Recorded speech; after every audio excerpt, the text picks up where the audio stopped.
просилось наружу и вот вылилось вот в такой форме, что стихи пошли дальше и стали песнями. Сначала я играл их один под гитару и искал человека, который мог бы мне помочь сыграть мелодию. И познакомился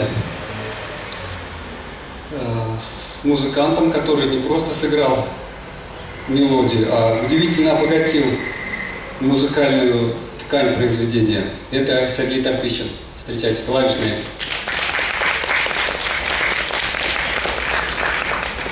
Дальше наш ансамбль расширялся, и Андрей Кузнецов, перкуссия, внес современные ритмы и биты.